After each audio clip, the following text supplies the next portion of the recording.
पर आसीन रहने के बावजूद भारत की सेना में सबसे बड़े रिफॉर्मर के रूप में कार्य करने के बावजूद भारत के कई महत्वपूर्ण सैन्य ऑपरेशन को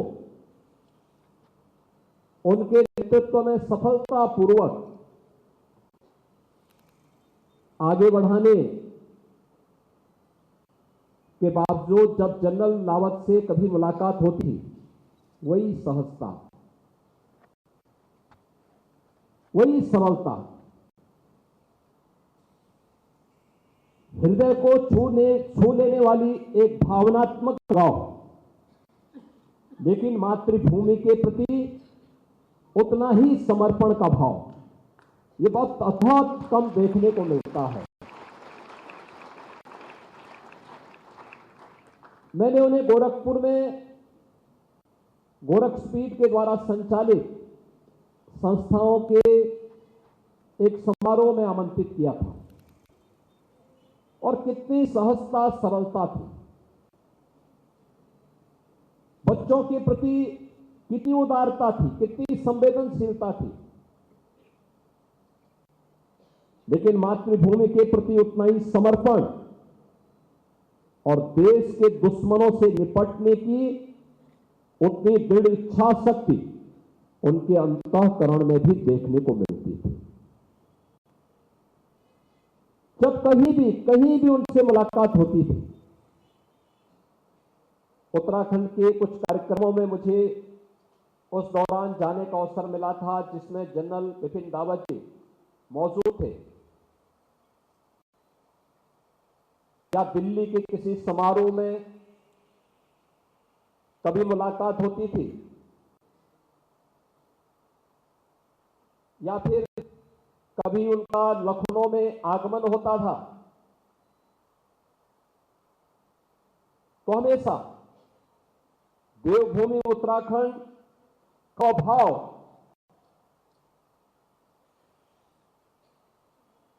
जो राष्ट्र के प्रति एक नई प्रेरणा देता है, वह उनके मन में सदैव रहती थी और वह अन्यों के लिए प्रेरणा बनती थी।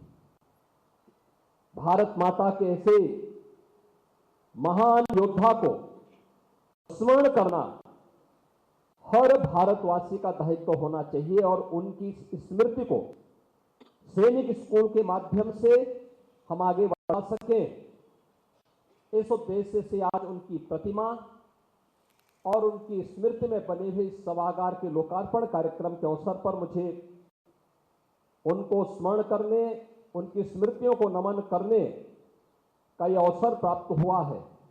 मैं इसके लिए सैनिक स्कूल परिवार के साथ ही फाउंडेशन की हृदय से धन्यवाद देता हूं।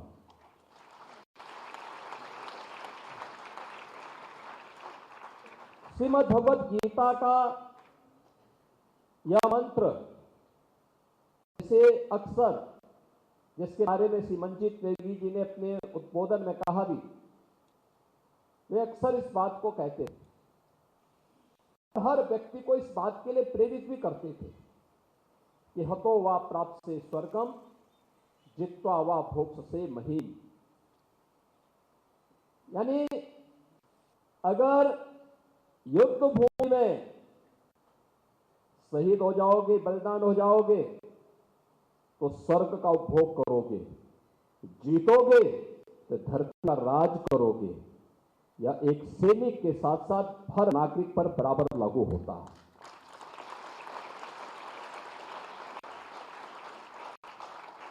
याद करना, प्रधानमंत्री मोदी जी ने देश की आजादी के अमृत महोत्सव वर्ष में भारतवासियों का आह्वान किन मुद्दों पर किया था? उन्होंने एक ही बात कही थी कि 2022 में भारत अपनी आजादी का 75 वर्ष पूरा कर रहा था। तब उन्होंने कहा था उन्होंने कहा हमें 100 वर्षों की एक कार्य योजना को लेकर के आगे बढ़ना चाहिए। यह देश जब अपनी शताब्दी महोत्सव मना रहा होगा तब कैसा भारत चाहिए? क्या कोई सच्चा भारतीय ऐसा होगा जो असुरक्षित भारत चाहता होगा, कमजोर भारत चाहता होगा, गरीब भारत चाहता होगा? नहीं। एक सच्चा भारतीय वो होगा जो चाहता होगा कि मेरा देश आत्मनिर्भर हो, मेरा देश विकसित भारत हो, मेरा देश सुरक्षित भारत हो। अगर सुरक्षित और आत्मनिर्भर भारत, सुरक्षित भारत की संकल्पना को पूरा करना है, इसके लिए क्या करना है? उन्होंने कहा 5 प्रण हर व्यक्ति को मानने पड़ेंगे, अपने जीवन का हिस्सा बनाना पड़ेगा। ये 5 प्रण हर भारतवासी के लिए प्रधानमंत्री मोदी जी ने कहे। पहला, अपनी विरासत पर गौरव की अनुभूति।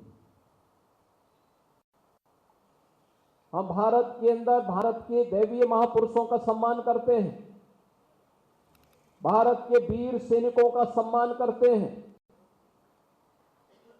भारत के महापुरुषों का जिन्होंने देश की आजादी के लिए विदेशी आक्रांताओं के हमलों का सामना करते हुए वीर गति को प्राप्त किया, उन सबका सम्मान करते हैं। हम राम की परंपरा पर, कृष्ण की परंपरा पर, महाराणा प्रताप, छत्रपति शिवाजी महाराज, गुरु गोविंद सिंह जी महाराज की विरासत पर गौरव की अनुभूति करते हैं। हर भारतवासी झांसी की रानी लक्ष्मीबाई को सम्मान देता है, उन महापुरुषों को सम्मान देता है जिन्होंने मातृभूमि के लिए कुछ योगदान दिया है।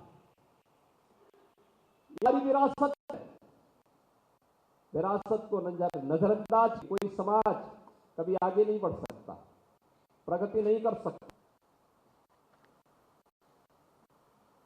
असमंजस की स्थिति हमारे से नहीं होनी चाहिए,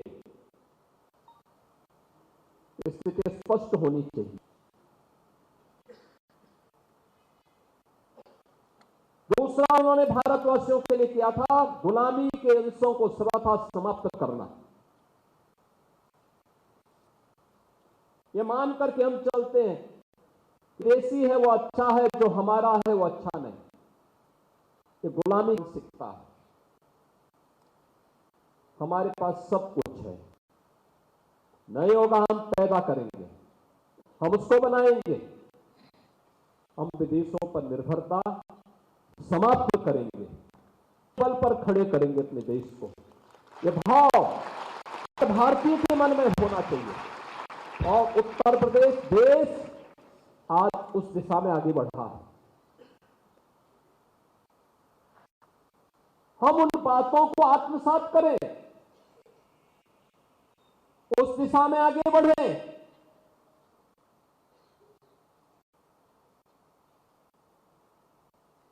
हम सिकंदर को क्यों महान कहें?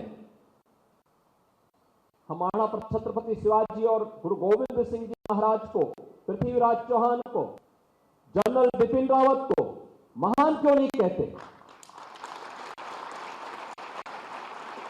भारत के अंदर परमवीर चक्र विजेता जो हमारे वीर सैनिक रहे हैं, हमारे लिए वे महान हैं। हमारे लिए विदेशी आक्रांता महान हो सकता है। जिन लोगों ने इतिहास में छेड़छाड़ के विदेशी आक्रांताओं को महान बनाने का कुत्सित प्रयास किया है, ये गुलामी की मानसिकता है। उस गुलामी की मानसिकता को पूरी तरह त्यागना होगा। विदेशी वस्तुओं को अच्छा बनाने वाले भारत के कारीगरों को, श्रमिकों की मेहनत को अपमान करने वाली गुलामी की मानसिकता से ग्रसित है। हमें उस मानसिकता से उभरना पड़ेगा। तीसरा प्रण प्रधानमंत्री हर भारतवासी के लिए कहा था, अपनी सेना के प्रति, मिलिट्री, पैरामिलिट्री और पुलिस की यूनिफॉर्म के प्रति सम्मान का भाव। हम वीर सैनिकों का सम्मान करें।